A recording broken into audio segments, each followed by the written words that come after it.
Hey, welcome back to your favorite technical mathematics class. We're going to talk about perimeter.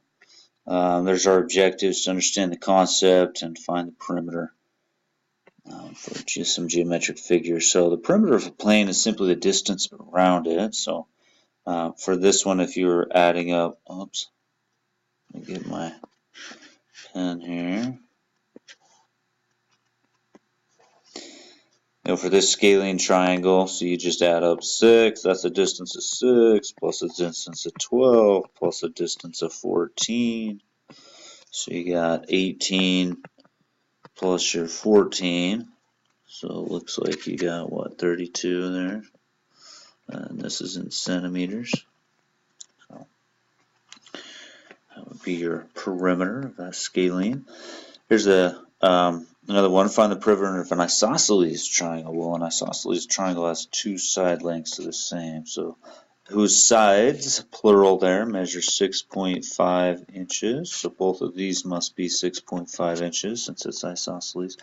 Third side measures 10 inches. So the perimeter would be 6.5 plus another 6.5 plus the 10. So it looks like we got the 13 plus the 10, we got 23 inches. This next one here, you got a security fence is to be built around a 215 by 17 meter rectangular field. So 215 by 17, these are meters rectangular field. What's the perimeter? So you say, well, I got two of these 215s, 215 plus 215 plus 17 plus 17. So 2 times 215, so I got two of those, or 215 plus 215, same thing. I got two of these 17, so it looks like we got 430 plus 34, so it looks like we got 464 meters is a perimeter. And then secondly, fence wire costs $1.75 per meter, so the cost is, since it's $1.75 per meter, so $1.75 per meter, $1.75 times it by your 464 meters. See how your meters cancel here. So you got $1.75 times 464. Looks like that ends up being 812 is the cost. So $1.75 times the 464. That's the cost of the fencing.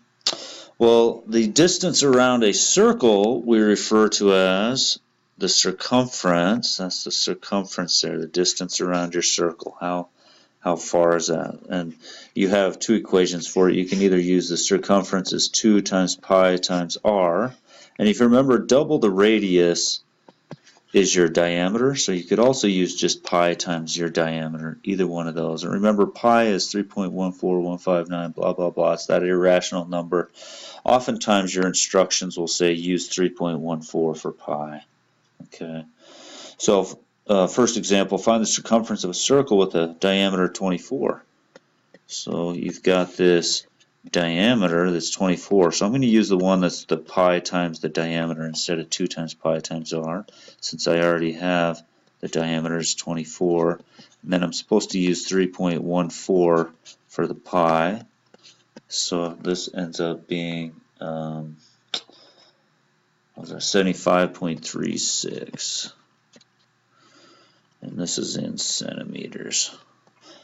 Second one, the circumference of a coin is 8.16. So what's the radius? So this time they tell us the circumference all the way around is 8.16 centimeters. So what's the radius? So this time I'm going to use 2 times pi times r because I want to get my radius. And they say, well, this is 8.16. Pi, we're supposed to use 3.14.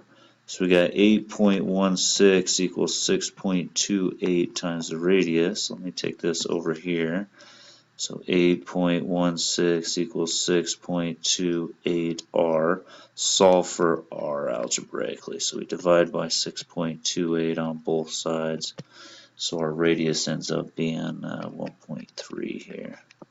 Radius is 1.3, and this is in centimeters, by the way. Centimeters. Well, that's perimeter and circumference. We'll see you guys soon. Thanks for listening.